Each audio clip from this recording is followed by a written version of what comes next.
Ang topic po natin this morning, pasensya na kayo ha, nasira po kasi yung natin. Supposedly, dalawa po yan. Nasira po yung ating connector, kaya dito po tayo sa TV. Kaya kayo mga nandito sa right side, pabor kayo. O kasi nasa inyo yung TV, ano? So, praise the Lord. Handa na ba ang lahat? Parang mahina. Handa na ba ang lahat? Okay? So, huwag niyong pasinin yung mukha, no? Pero rin sikat. May sakit? Yeah, may sakit sikat. So, ang foundation ng Kristohanon. Yung mga nakikita niyo po, by the way, acknowledge ko, ano? Yung mga nakikita niyo po ng mga post sa Facebook, sa ating page, ang gumagawa po niyan, number 1, si Kat. And then, ito sila, ano man tawag dito, pangalan mo tayo? Si Karil, minsan si Kayla, and then si Gerson, at si Leslie. Yung mga journal na nababasa niyo po doon, si Leslie po yun ang gumagawa, no? Sa lahat ng mga media, palakpakan po natin sila mga kapatid. Yeah, yung mga, at saka si Daisy pala. Oo, yung laging nagpo-post ng happy birthday kay Daisy yun, okay? Happy birthday sa mga ganun, sa post natin sa Facebook, ano? So, praise the Lord. At ito mga ganito, ang gumagawa po natin dito ay si Kat, no? So, ang foundation ng Kristohanon. Sige ate, next tayo.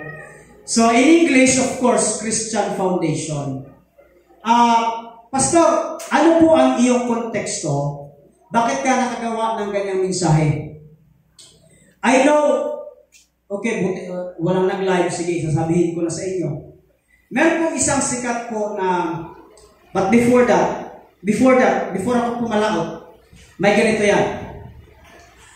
Ang media, ang purpose niya is to inform. Media. Kung bakit nalikha ang media is to inform. I'm not talking about social media, I'm talking about media. Ang media, nagsimula yan to inform the people. Noon, uso pa ang newspaper. Ang newspaper nalikha to inform the people. Amen? To inform the people. And then, naging radyo. Okay? Naging radyo na di-battery. Okay? Lahat po tayo ay nakaranas po ng di-battery na radyo. No? Sa mga Bisaya, alam po natin yan. Lalo na paghapon, masarap po pakinggan. Lalo na yung drama ni Lapu-Lapu. Yung drama po, yung sa radyo ba? Tapos, Sir Marcelino, alam mo yan, kaidaran kayo. Yung pagtumunog na yung hando mana sa usa. O, diba? Mga tiguang nag-iday mo rin. No? Yung mga ganun ba? Ten, ten, ten, ten, ten. Ganun, diba? Ganyan eh. Mahalos hapon. Kasi ang media na yawas ang radyo, hindi lang yan nagsisend ng drama, kundi informasyon. Hello, amen?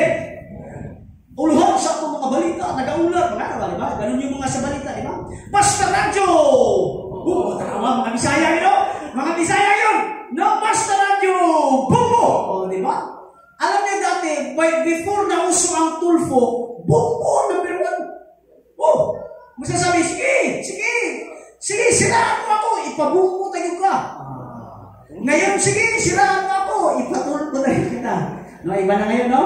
So, from radyo, naging TV. So, ang TV, to inform the news na ito ang nangyayari, maliban sa mga drama, nag-exist po ang TV for the purpose not only for entertainment, but solely for what? Information. Now, sa information, hanggang lumipas ang ilang panahon, hindi na gaanong uso ngayon ng TV. Dahil nalikha na po ang tinatawag natin ng social media. Ang social media, dapat po ang social media is to inform people. Pero ang nangyayari sa social media ngayon, isa na po ito sa number 1 na tagapalaganap ng hindi magandang balita, kundi masamang balita at kalukuhan. Bakit ko nasabi? Isa po sa naging sikat this whole month na trending. Ito po hindi po trending sa kalukuhan, ha? Trending po sa tinatawag po natin na Christian faith. Ay meron po isang pare, sabihin ko na pare, alam naman pastor na nagsabi. Meron po isang pare na nagsasabi na hindi daw ang tunay daw na pundasyon ng pananampalataya ay hindi Diyos, hindi Biblia, kundi simbahan. Maraming pastor ang nag-share at nagsabi, pataka mga pader. Wala makakasabot sa inyong isulti. Mali, mana. Marami din mga members. Sabi, oo, mali ka pa, father. Pero, before tayo magsabi na mali, alam niyo ba talaga ang pundasyon ng inyong pananampalataya? Baka ang tagal na natin dito sa simbahan, pero hindi pa natin alam ang pundasyon ng pananampalataya. Hindi natin aatakihin ang pare, sapagkat ang simbahan is not a tool para mag-atake sa bawat isa. The church, nandito tayo to correct the wrong information. Can I hear amen? Now, tatawagin ko, may tatawagin ako. Daisy, halika. On the spot, hindi ko po yan kinuntsaba. Halika rito, itay. Maganda, di ba? Guwapa. Kaso nanay uyang nani, ha? Dami lagi si kuhon lagi. Ate, tanong ko sa inyo. On the spot ito, ha? Huwag ko kayo pahiya, ate. Pag napahiya ako, dapat babagsak kita sa Bible study ko. Okay, on the spot ito.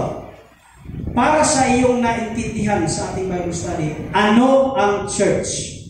As po, tayo po yung church. Kasi, yun, tayo. Pagpapaka niya naman po. Nanginginig eh. Okay natin. Okay. Nanginginig eh. The church is not the building. The church is you.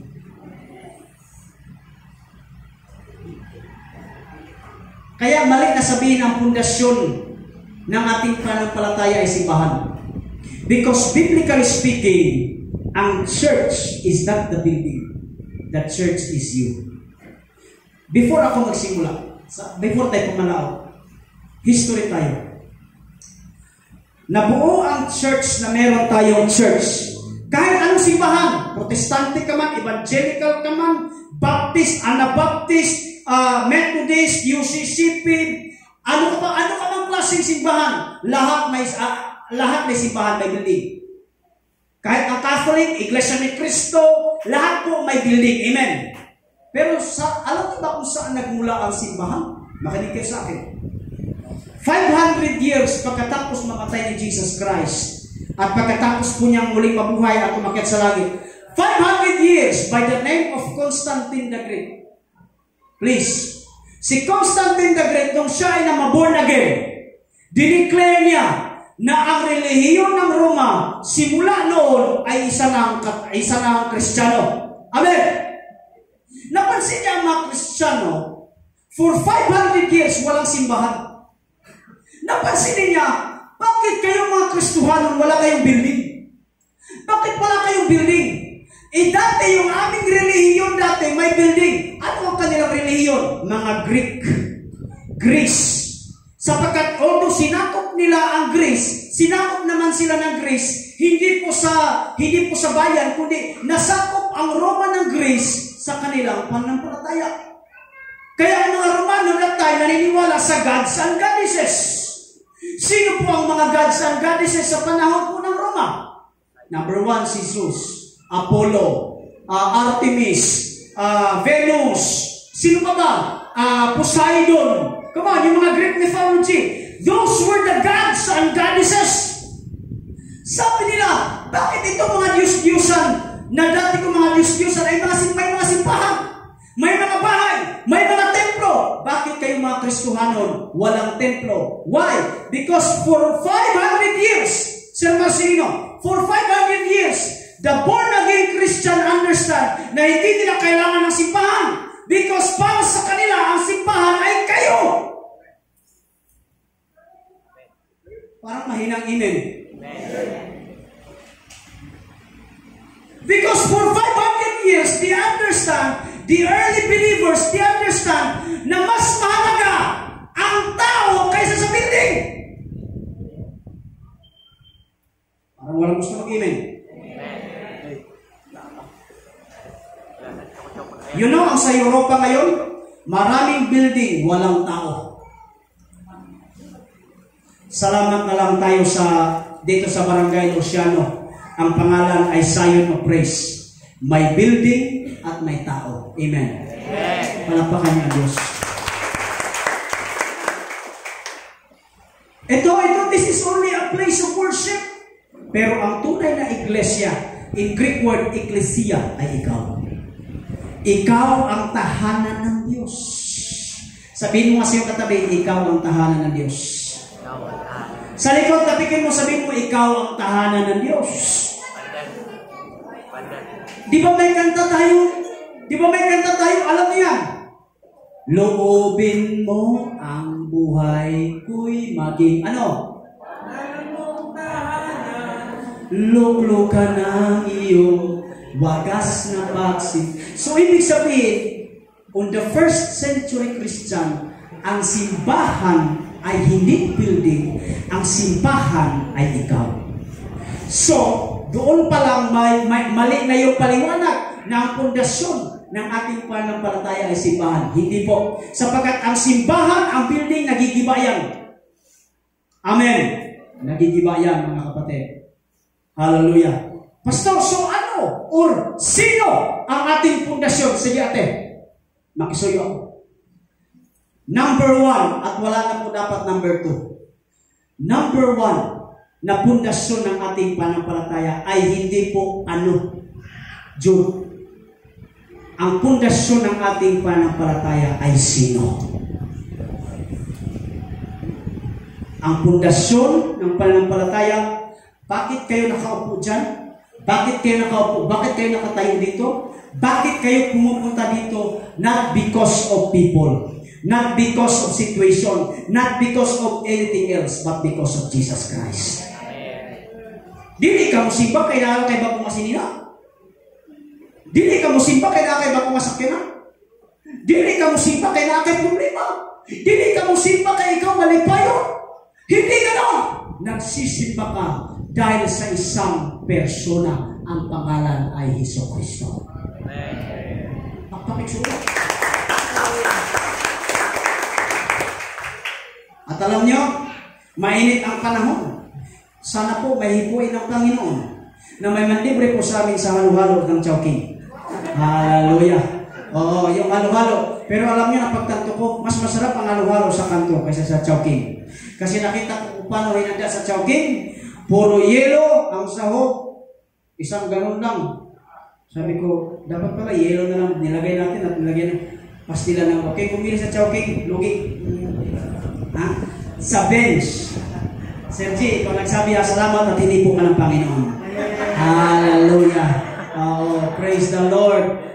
Sir, dalawa kami pastor dito, sir, ha? Praise the Lord. Hindi na ngayon uso ang Starbucks muna, sir. Maghunos dili tayo sa kape. No, kailangan natin ng halo-halo. Okay lang.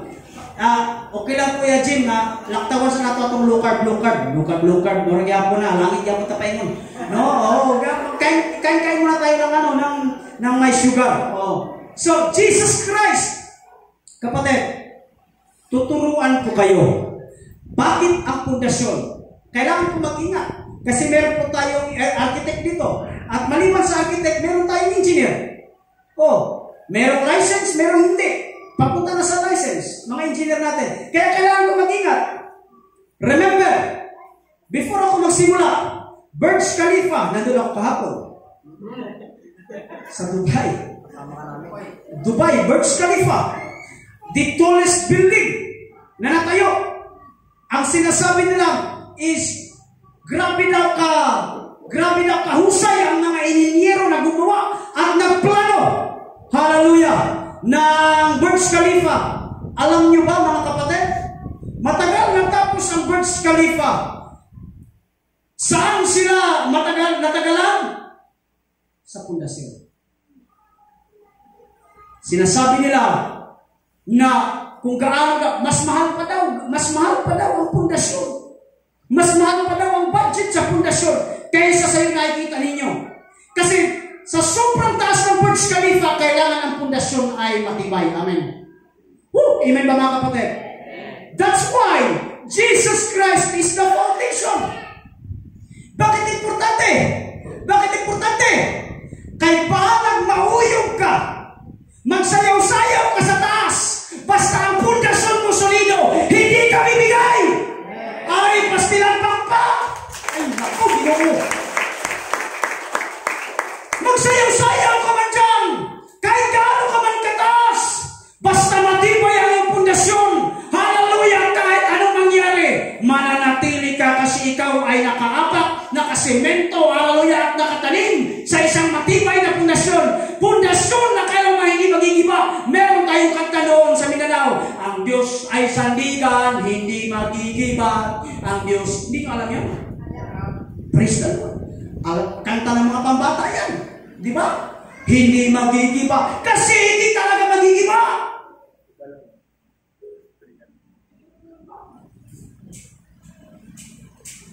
Maraming mga tao, ang kanilang pundasyon ay tao.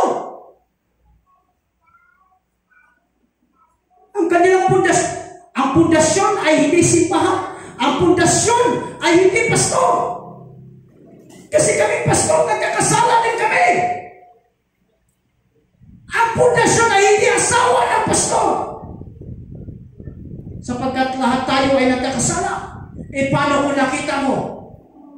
Si pastor bumili ng tanduay. Inaya ang membro. Sabi mo, Aray. pastor, pasyat. Hindi mo pala alam. Tinan mo. Tinan niyo ito. Yan ang nagagawa ng chismis. Makinig kayo ha, si pastor bumili ng tanduay. Totoo yan. Okay? Inutusan ako dati ni Papa bumili ng tanduay. Totoo yan. Pag hindi mo alam yung konteksto, babagsak ka. Bakit nagpabili ng tanduay si Papa? Sir, meron siyang mga, sa Bisaya ba, yung mga ugat-ugat ba? Bughat ba? Yung mga ugat-ugat ba na, yung mga gamot-gamot. Yung mga, tapos may ginseng, may mga balat ng hayop, balat ng ahas, balat ng kahoy. Nilalagyan nyo ng tanduay at paisa-isang iniinom yun ni Papa. At higit sa lahat, ito pa, malala. Si Ate Johanny, nasa si Ate Johanny? Pinabili po ako ng sanmig. Pastor kami. Ininom niya yun. Bakit? Kasi dysmenorrhea. Pabilis kasi yun ng ng regla. If you know the context, hindi yung hala. Sabi sa mga Bisaya ba? Hala. Giahak man si pastor. Paling pagtanduay. Sa Bisaya, hindi usok tanduay. Binukol ako. Si pastor bumili ng dipala.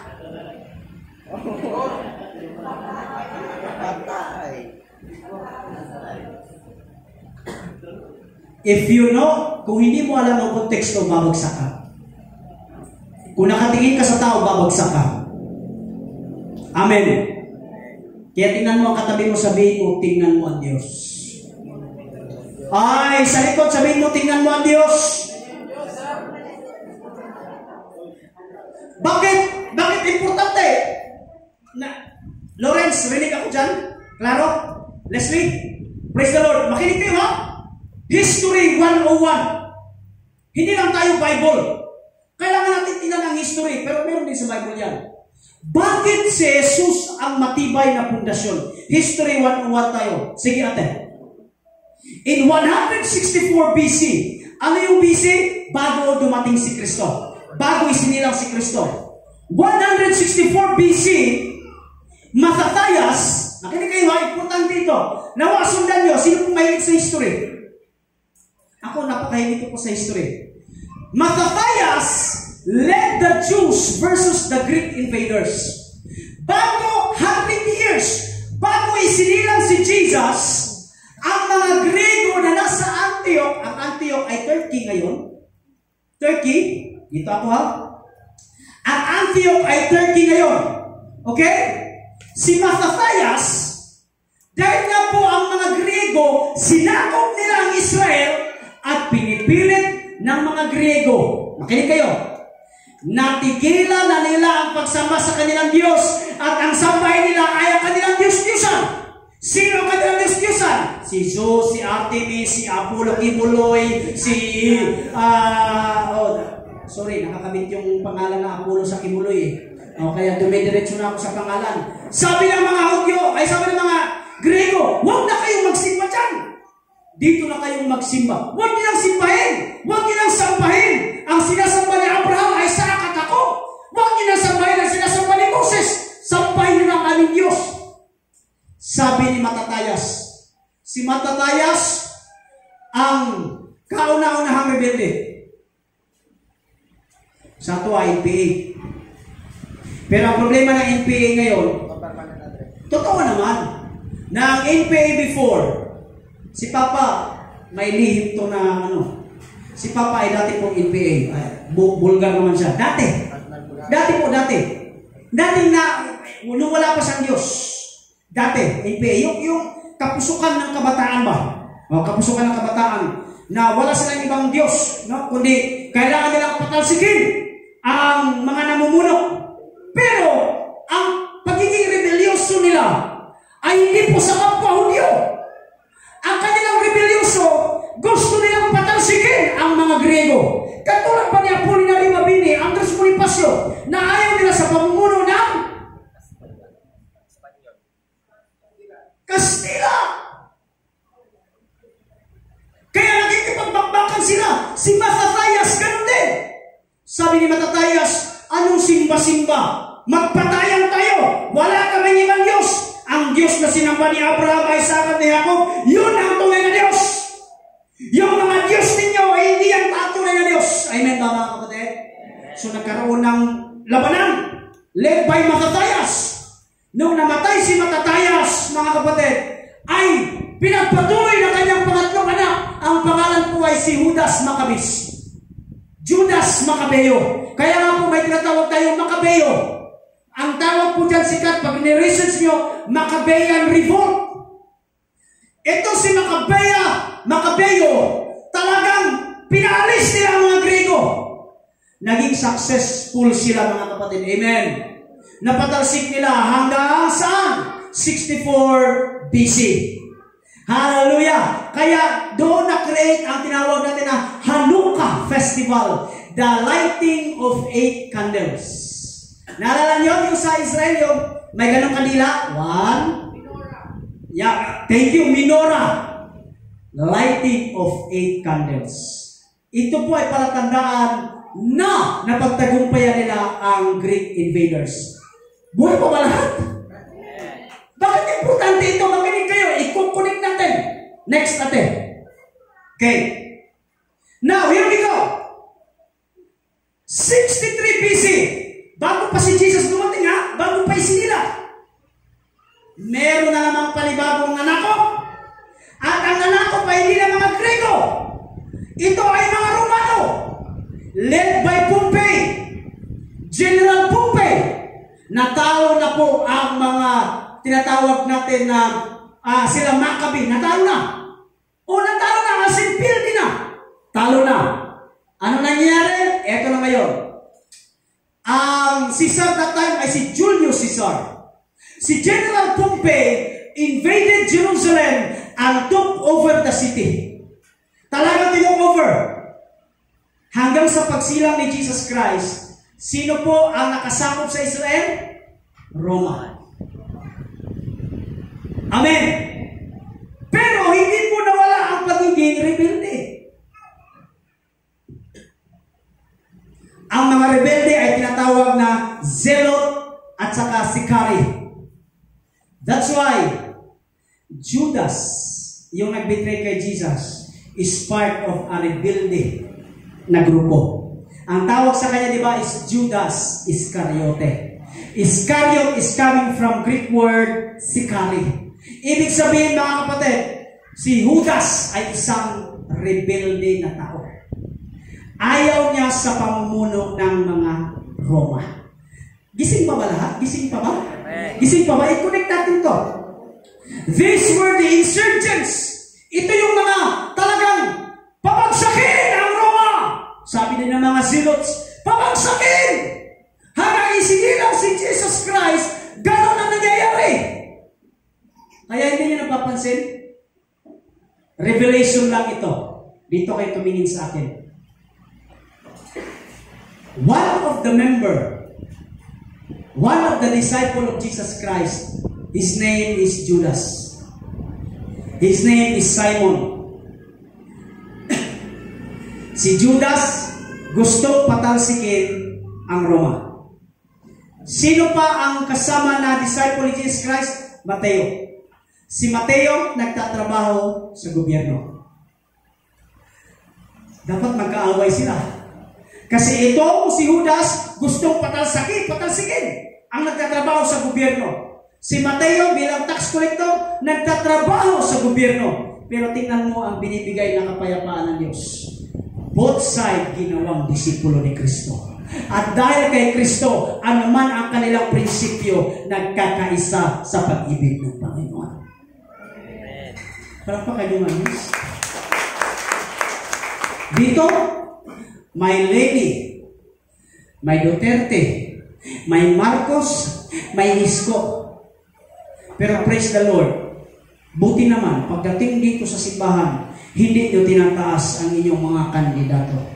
Sapagkat nag-iisa lamang ang ating pundasyon, walang iba kundi si Kristo.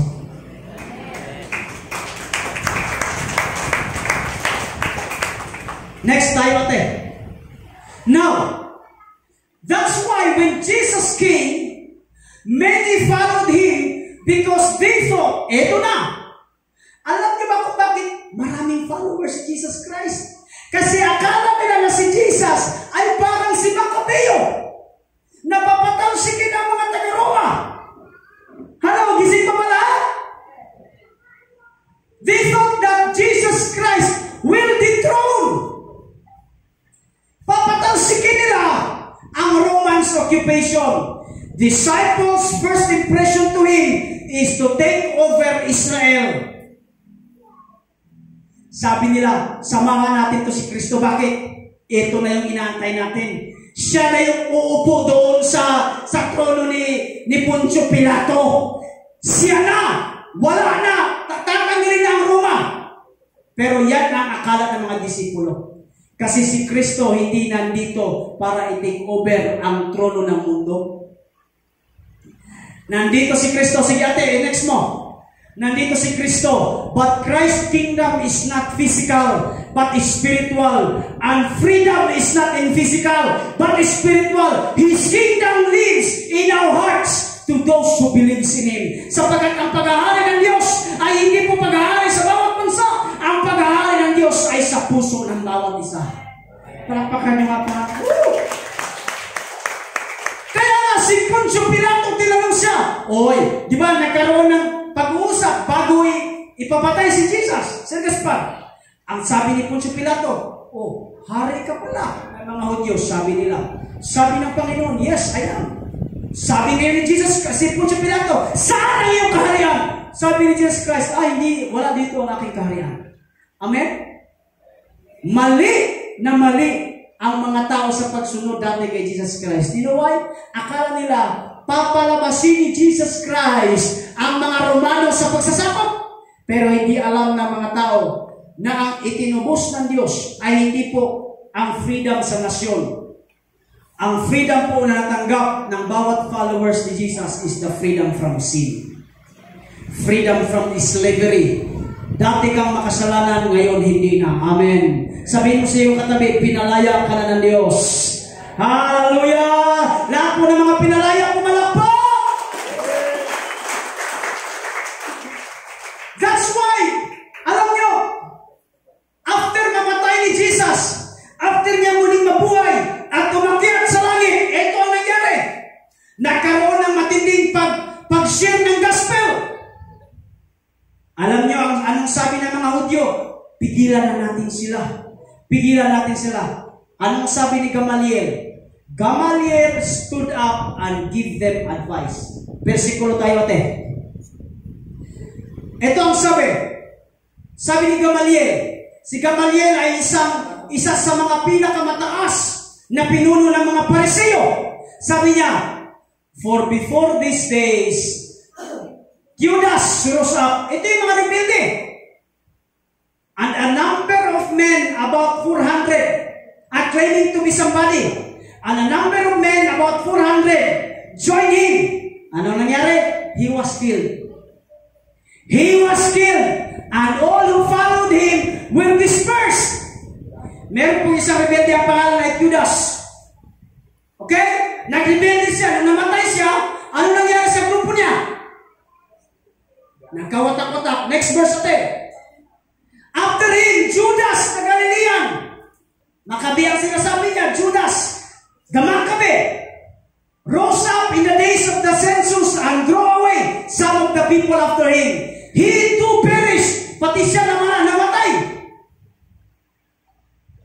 And all who followed him were scattered. Next verse ate. So my advice, sabi ni Gamaliel, leave these men. Ang sinasabi ni Gamaliel na leave these men, ito mga born again ba? Mga Christian. Kasi sila yung nagpalaganap na ng Word of God. Anong sabi ni Gamaliel? My advice is this, leave these men alone. Let them go. If they are planning and doing these things merely on their own, it will be soon overthrown. Kung ito ay gawa-gawa lamang ng tao, ito ay matitiwalag. Ito ay mawawala. Kayo ang nagpasasamula. 1, 2, 3, go! But if it is not wrong, you will not be able to overcome them when you find yourselves fighting against God. Pero kung ito, samahan nila ay gawa ng Diyos, kailanman hindi ito magigiba. At kung aawayin niyo sila, parang kinakalaban niyo ang Diyos. Tanong ko sa inyo, hallelujah, ang samahan ng pagiging Kristiyano, simula noon hanggang ngayon nanatili. Therefore, ang Kristohanon ay totoo. Why? Anong sinabi ni Gamaliel? Maraming rebelde noon na gustong palisin ang Roma. Nung namatay, nawala na. Kabaliktaran. Nung namatay si Jesus at muling nabuhay, imbis na ang mga tao ay mag-disperse at mawala na ang samahan, nagpatuloy ang pananampalataya sapagkat ang kanilang pundasyon ay hindi tao, ang kanilang pundasyon ay buhay na Diyos. Can I hear amen? Kapatid ko sa Panginoon, hallelujah.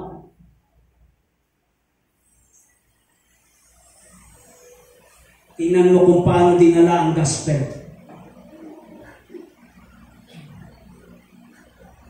Praise the Lord. Next tayo ate. Ephesians 2:20 hanggang 22. Jesus Christ is our cornerstone. Having been built on the foundation of the apostles and the prophets, Jesus Christ himself being the chief cornerstone, in whom the whole building, being fitted together. Pag tinanggal mo ang cornerstone, babagsak ang lahat. Can I hear amen? Sabihin mo sa iyong katabi, kung walang Kristo, babagsak ka. Come on, church. Tapikin mo, sabihin mo, kung wala kang Jesus, babagsak. Kung walang Jesus sa pamilya, babagsak ang pamilya. Kung walang Jesus sa pag-aaral, babagsak ang pag-aaral. Kung walang Jesus sa negosyo, babagsak ang negosyo. Kung walang Jesus sa buhay mo, babagsak ka na tao. Amen. Palakpakan niya ang Diyos. May bago kang sasakyan? Thank you, Lord. May bago kang bahay? Thank you, Lord. May bago kang trabaho? Thank you, Lord. Thank you, Lord. Thank you, Lord. Thank you, Lord. Dahil sa imo, para sa imo ha, ug tungod nimo.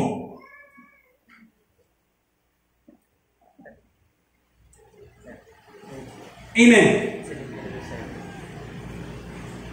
In whom you are also being built together for a dwelling place of God in the Spirit. Next natin.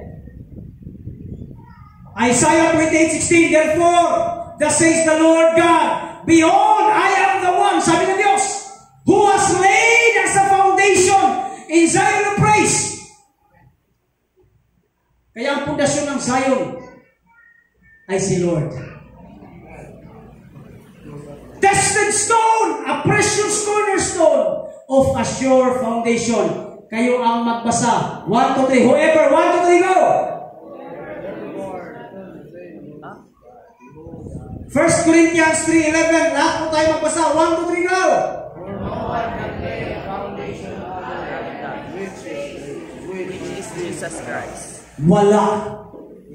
Sapagkat nag-iisa lamang si Kristo na nag-lay ng foundation. Simentado ka na.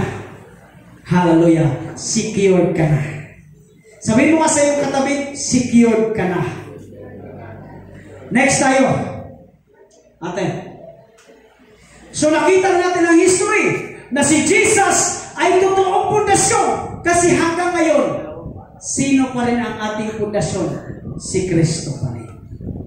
Amen? Hindi po nawala katulad ng mga iba. Hallelujah! Hindi po nawala. Kaya sabihin ko sa inyo, si Kibuloy, pag namatay at nahuli yan si Kibuloy, mag-disperse yan. 5 to 10 years from now. Ang tunay na iglesia ni Kristo, tayo yun. Kailanman hindi magkawatak-watak. Amen? Next tayo tayo, okay? Holy Spirit and the Apostles' Faith. Now, ano po ang nangyari? Sige ate, verse. Kayo po magbasa, 1, 2, 3, go. But you will receive the power of Holy Spirit has come upon you, and you will be my witnesses in Jerusalem and all Judea and Samaria and the end of the earth. Sabi ng mga disipulo, Panginoon Jesus, pag ikaw ay aakyat na sa langit, sino ang maiiwan sa amin? Anong sabi ni Jesus Christ? Kapag ako ay aalis, may ipapalit. Sino ang ipapalit? Banal na Espiritu. No, si Jesus Christ ay umakyat na sa langit, may pumalit. Banal na Espiritu. At yung banal na Espiritu, gumagalaw pa rin hanggang sa kasalukuyan. Gumagalaw pa rin hanggang sa iyo ngayon. Ano sabi Kuya Ray? When the Holy Spirit comes, ano sunod? Here you will receive the power when the Holy Spirit has come upon you, and you will be my witnesses. Look at this, look at the verse. Kayo ang aking magiging witness. Kayo ang aking tagapalaganap ng salita. Not only in where? Jerusalem, Judea, Samaria, and to the ends of the earth. Nung dumating sa kanila ang banal na Espiritu, yung takot na palitan po mga kapatid ng sigla. Yung takot na palitan po ng tapang. Amen. Amen ba mga kapatid? Next tayo ate. May gusto akong sabihin sa inyo. Therefore, sabi po ni Apostol Pablo, nung siya po ay malapit ng bitayin, wala po kayong nakikitang binitay or pinugutan ng ulo si Pablo sa Bible, pero base po sa tradisyon sa mga Romano na kapag ikaw ay nakakulong at nakakomit ka ng isang matinding hudlom na kasalanan, maliban po sa crucifixion, ikaw po ay pugot ulo. Therefore, sabi ni Pablo, bago siya pugutan ng ulo, let it be known to you that this salvation of God has been sent to the Gentiles. Sino ang Gentiles? Tayo. Hindi tayo Hudyo, ha?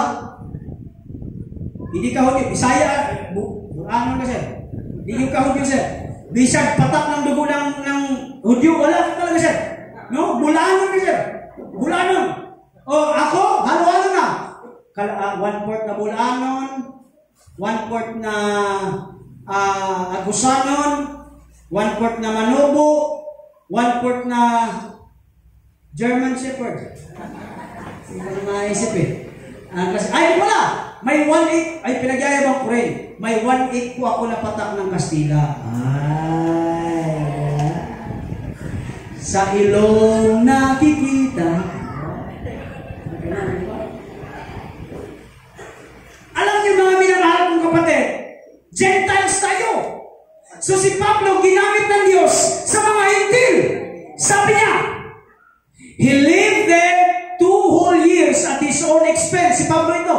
And welcome all who came to him, proclaiming the kingdom of God and teaching about the Lord Jesus Christ with all boldness. Pag sinabing boldness, talagang may tapang, without hindrance. Next verse. Ito na.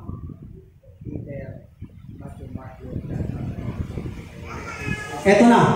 Please tingnan nyo sa Pisama.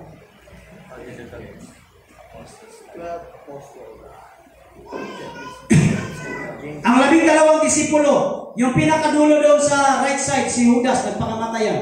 So, hindi na yan counted. Pastor, paano ba namatay ang 11 disipulo? Yung 12 si Matias, yung pumalit kay Judas. Okay? Akala nila si Stephen, yung pinato ba? Yung pinabato ni Pablo? Okay? Pero hindi siya disipulo, apostol. Isa siya part of the follower of Jesus Christ. Pero ito ang nangyari. Ano nangyari kay Peter? Si Peter po, he was crucified upside down.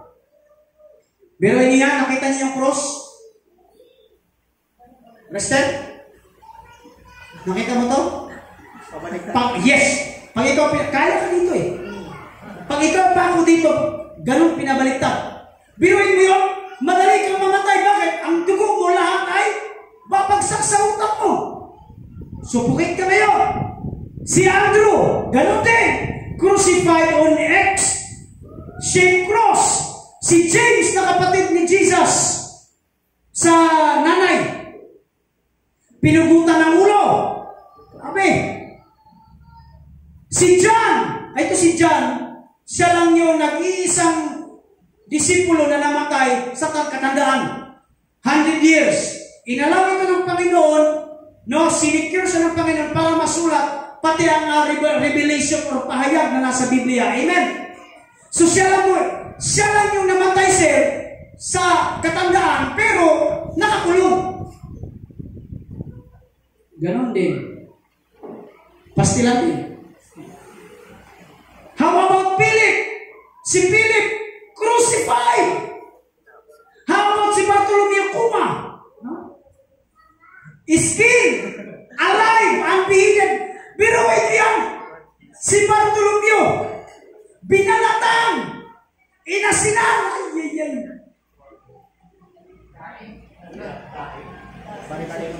Biruin niyan. Halika dito. At alam nyo, ang paggagawa niyan, mga kapatid, baka hindi nyo alam. Mamaya. Baka hindi nyo alam. Lahat po yan karamihan is public execution.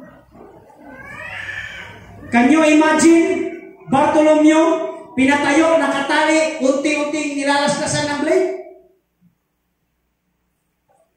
Mamaya. Pagkatapos, pinugutan ng ulo. How about si Matthew? Ganon din.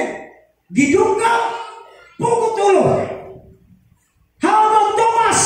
First, talagang gilupa. With a spear, bangkaw ba? No? How about si Architect James?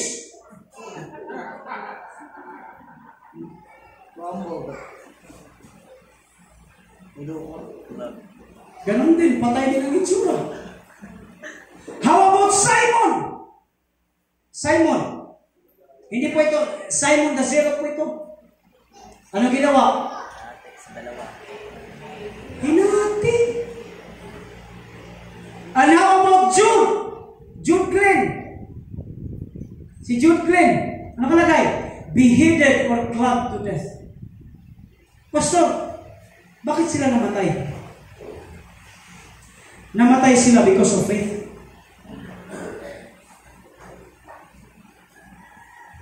They have the reason. Nung nahuli sila, ano? Ititigil mo ba yung pananampalataya mo? O papatayin ka namin? Anong sasabihin? You can kill my body, but you cannot kill my soul. Amen.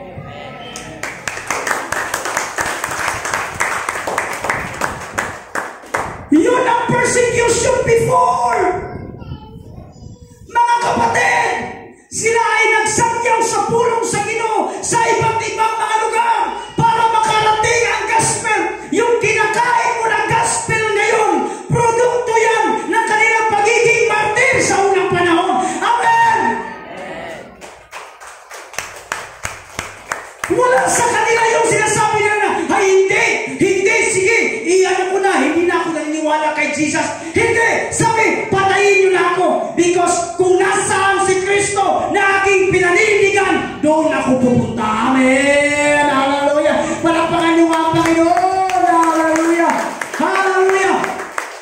Look at, pagkatapos po mamatay ni Pablo in 60 AD, lumaganap ang Kristyanismo. Ang namuno ay ang baklang si Nero. Totoo naman ang baklang si Nero. Emperor Nero, bakla yun. Oh, history nagsabi. Anong sabi niya mga kapatid? Look at that. Persecution under Nero. Christians were persecuted in Rome. And Peter and Paul were traditionally martyred during this period. Ano nangyari sa mga born again that time? Sino po nakapunta sa Rome? Ako, Tita May. Sino pa? Pupunta pa lang ako sa Rome. Ang na-preserve nila doon ay ang Colosseum of Rome. Sa atin dito may Colosseum, pero sa bungan yung iba. Derby ba? Colosseum Derby. Hanggang ngayon, nandun pa rin yung Colosseum of Rome. Hindi lang po yung labanan ng gladiator, maniwala kayo. The purpose of Colosseum of Rome, mga kapatid, under Nero. Gaspar, born again ka? Yes, Pastor. Kung sa panahon ka ni Nero, anong gusto mo? Ipagpatuloy mo ang faith mo o mamamatay ka? Ipagpatuloy. Palakpakan nyo, ha? Sige lang, sir. Okay lang yan, sir. Okay lang yan. Kasi wala naman sa panahon natin yan ngayon, sir. Okay? Pero pinagpapawisan ka na, sir. Ha? Nagpapawisan ka na. If malaman na ikaw ay born again, anong gagawin? Ilera ka doon sa Colosseum of Rome. Okay? Anong gagawin? Pili. Dalawa lang. Una, susunugin ka ng buhay. Ipakain sa leon. At habang sila'y sumisigaw, katulad ni Stephen, habang siya'y binabato, sabi niya, Lord, take my soul. Habang sinusunog ang mga Kristiyano dahil sa kanilang pananampalataya, sabi na gano'n, Lord, they can burn my body, but they cannot burn my soul. Amen. Amen. Siguro kung na-invento na ang kanta that time, very appropriate yung kanta. Habang sila mga kapatid ay nakapako, habang sila ay tinatali doon sa isang flagpole at sinusunog, sila ay kumakanta na hindi umiyak, kumakanta ng masaya. I have decided to follow Jesus, no turning back, no turning back. Amen. Amen. Yeah, may pelikula na ganyan. Pastor, bakit sinasabing ganyan? Ano meron yan? Yung nalalasap natin na pananampalataya, produkto yun ng kanilang pagsusumikap na hindi sila bumigay sa pananampalataya. Kasi ang kanilang pundasyon ay hindi feeling. Ang kanilang pundasyon ay hindi emosyon. Ang kanilang pundasyon ay tao. Ang kanilang pundasyon ay Kristo. Na kahit anuman ang nangyaring persecution, sila ay tumayo at sabihin, hindi niyo ako mapipigilan sa aking pananampalataya. Amen. Amen, mga kapatid ko sa Panginoon. Hallelujah! 2,000 na ang nakalipas. Hanggang ngayon, buhay si Kristo sa puso ng bawat isa. Amen! Palapakan niyo nga Diyos. Next tayo, ate. Hallelujah. Therefore, my beloved brethren, be steadfast, immovable, always abounding in the word of the Lord, knowing that in the Lord your labor is not in vain. Sabi ni Pablo, mga kapatid, huwag kayong magpatalo. Hallelujah! Huwag kayong magpatarog sa Bisaya. Huwag kayong magpamove. Kaya ang inyong mga pagtuo, hallelujah, ang inyong kahago, ang inyong pagtatanim, hallelujah, makakapag-ali kayo pagdating ng panahon. Amen? Next tayo, versikulo natin. Sabi ni James, yung pinugutan ng ulo, sabi niya, count it all joy! Paano nagkaroon ng joy? Count it all joy! Bilangin mo daw na kaligayahan. Kayo ang magpasa, my brothers, when trials and trials. 1, 2, 3, go! Count, 1, 2, 3, go!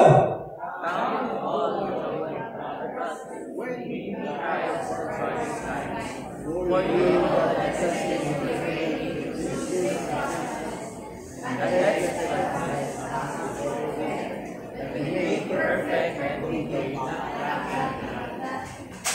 Sabi ni Apostol James, count it all joy kapag dumaranas ka ng pagsubok. Kapatid, dito ako may sasabihin sa inyo. Heart to heart pa. Ito po, hindi po ito puso ni Pastor Jeff. Hindi po ito puso ni Jeff. Puso po ito ng isang pastor. Nakikinig ko ba kayo lahat? Nakikinig ko ba kayo lahat? Kung hindi pa babalik ang Diyos, anong maiiwan natin na pananampalataya sa mga susunod na henerasyon? Mga weak. Why? Noon, hindi nila binitawan ang pananampalataya kahit buhay na ang nakataya. Sa atin, makadungog na kagali ka o chismis, mawala ka sa simbahan. Makadungog na gali, magkasakit na gali ka, wala gali kay kwarta. Alam, ang aking pananampalataya, ano na to, ganyan. Mga pastilan kayo, mga insomor! Hindi ganyan ang mga martir noong unang panahon. They are not dying for the sake na wala silang makain. They died because of their faith. Amen? Tayo dito, grabe na pagsubok ito. Ibuwagan lang sa kuya, Lord. Lord, sayang, Lord. Tapos kakanta, oh, it's sad to belong to someone else. Kanta namin yung mga matatanda. Si Papa, may kanta yan. Kahit pastor yan, ganda ng kanta niyan. Sa kanya ko natutunan yan eh. Yung, as we walk the golden mile, down the prairie aisle. Yung pala kanta ni Papa yun at ni Mama. Oh, ano? Da-da-da. Oh, through your lights, I'll be by your side. Sige, if death do us part, da-da-da, da-da-da, da-da-da. Totoo naman. Ako may hawak mo microphone. Sa atin ngayon, mawalan kalagsunan, wala lang damit, hindi na makasimba. May narinig lang na chismis, hindi na magsimba. Nagbati na. Grabe na sakit na sa damdamin. Hindi kaya na dati ko. Mga Ikson, hallelujah! Kung tunay ang iyong pananampalataya na nakaapak sa tamang pundasyon, ano man ang mangyari, hindi ka magpapatinan. Ay, nako, hallelujah! Sabihin ko nga sa iyong katabi, huwag kang magpatinan. Lord, kung may kwarta. Hindi ko musimba, Lord, kung may kwarta. Di ko musimba kay walay sasakyan. Di ko musimba kay walay maparkingan. Grabe. Di ko musimba kay wala ko'y ginabang ng sinina. Di ko musimba kay mabisaya ko ako kasi na-express ko yung aking damdamin pag nagbibisaya ko. Pero naintindihan niyo naman. Naintindihan niyo naman. Di ko musimba. Okay kay gisi ang akong breath. Dili ko musimba kay mauna. Mga Ikson, hindi ganyan ang brand ng pananampalataya before. Before, mga kapatid, patago sila, palihin sila, nagpupuri sa Panginoon. Kung mahuli, mahuli.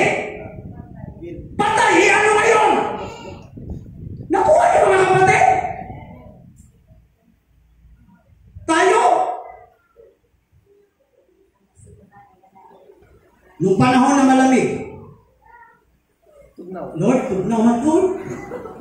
Di siya ko musimba, Lord. Oo. Umulan-ulan, ambon-ambon.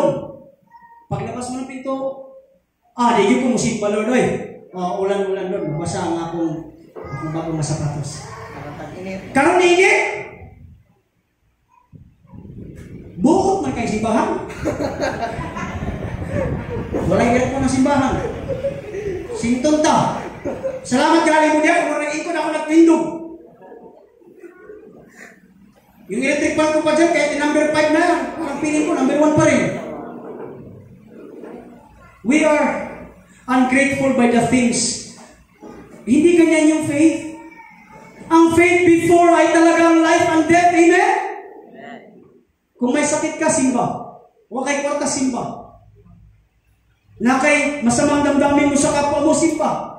Kung masamang damdamin mo sa pastor, simba. Kasi hindi ka pumunta dito dahil sa pastor. Nandito ka dahil sa ating Panginoon. Amen? Amen? Amen. Hallelujah! Simba! We have a great privilege na every Sunday nagkakatipon-tipon tayo. We have the great privilege na nagsama-sama tayo sa isang luwain. Noon, kapatid, I wish, how I wish na tayo lahat sa isang panaginip dalhin tayo ng Panginoon sa panahon, hallelujah, na pinipersecute ang mga Christian.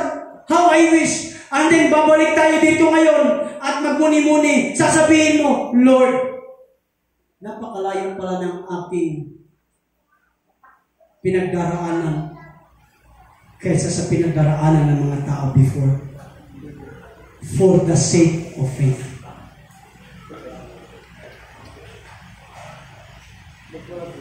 Amen?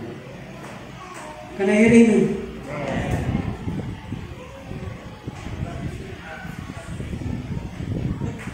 Dito na lang ako magtatapos.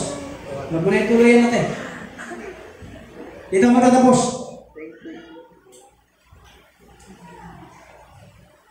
Check mo yung faith mo, kapatid. Hindi, check mo lang yung faith mo ba? Kung nagiging emotional faith ka lang ba? Or talagang yung faith mo nakabaon? Hallelujah. Nung nakaraan, nag-Ternate ako. Nakapag-vlog ako saglit sa Ternate. Dito ako magtatapos. Sa Ternate, kahit Ternate na yan, grabe iin sa Ternate. Kaibigan ba? Sus! Akala ko sir, mapapalamigan ako. Tapos ilang init, wala. Ito talagang init, walang sinasal ko. Akala ko malamig ba? Umalis ako dito mga 9. So parang talagang 9, no? Grabe ng init. Grabe init. Pagpag-akyat ko ng kaibigan, mainit pa rin. May napansin ako doon. Ang lantang-lantang na is yung mga damo. Tinry kong binunot yung damo, maiksi yung ugat. Hello? Maiksi ang ugat. Maliban sa mga puno, ang mga puno ay luntian berde. Buhay na buhay pa rin. Isang lesson doon. Bakit luntian ang mga puno at ang mga damo ay papatay na? Alam niyo ba ang sanhi doon? It's because of the roots. Ugat. Kasi ang damo, maiksi lamang ang kanilang pagkabaon. Amen. Dumating ang tagpuyot, wala na silang masipsip. Amen? Ang puno, malalim ang kanilang pundasyon at nakasipsip pa sila ng tubig doon sa pinakailalim. Amen? Dumating ang tag-init, hindi sila naapektuhan. Amen? Dumating ang circumstansya sa inyong buhay pananampalataya.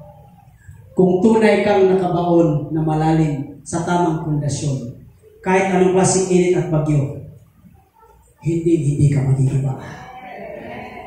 Amen. Amen ba mga igsoon? Karamdaman, huwag kang magpagiba dyan. Chismis, huwag kang magpagiba dyan. Hindi ka pa natatawagan sa trabaho, huwag kang magpapagiba dyan. Because all things work together for your good. Amen? Hindi ka pa nag-aasawa, darating tayo dyan. Wala ka pa'y uyab, ayaw sa ginitaw. Wala ka pa'y anak, relax lang. Huwag ito ang magiging basihan para mag-lay down ang iyong pananampalataya. Amen? Nakakahiya tayo sa mga unang Kristiyano. Sobrang nakakahiya. Pero glory to God. Glory to God. Glory to God. Mga igsoon, saan po kayo nakaabak? Saan po kayo nakatayo? Huwag po sa tao. Huwag po sa pastor. Huwag po sa simbahan. Dapat kayo nakatayo, walang iba, kundi sa ating Panginoon. Pero, kung naniniwala kayo na ang pastor ay binigyan ng karapatan ng Diyos na mag-alaga sa inyo, bigyan niyo rin po kami ng halaga, kami mga pastor. Hindi naman po kami nagsasabi dito na Gaspar, mag-drugs ka. Hindi. Nandito kami para diligan, itanim ang Word of God. Pero at the end of the day, ang Diyos pa rin ang nagpapalago. Yumuko tayo at manalangin. Panginoon, thank you for your words. Thank you for the challenges namin kinakaharap. Thank you, O God, for reminding us, napakalayo ng aming kinakasama ng damdamin sa oras na ito, kumpara sa mga unang Kristiyano. Panginoon, turuan niyo po kami na magpasalamat sa kung anong meron kami. Turuan niyo po kami na maging grateful sa sitwasyon na meron kami. Lord, itong nararanasan namin ay isang malaking pagpapala na kami ay nakaupo, nakapakinig ng iyong mga salita.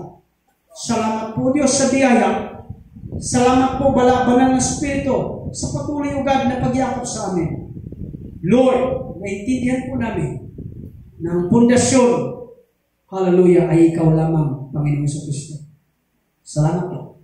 Ito po kami dalangin sa pangalan ni Jesus. Amen and amen. Yung pinakamalakas na palakpak sa atin.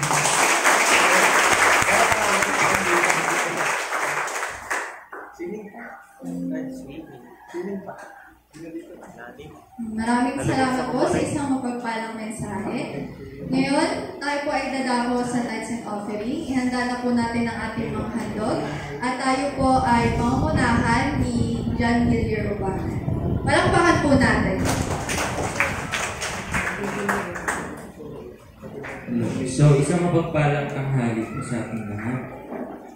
Before tayo dumako sa ating tithes and offering, babasa muna tayo ng isang Bible verse na alam na po natin na lagi naman ginagamit dito tuwing tithes and offering, which is yung Malakias 3:10.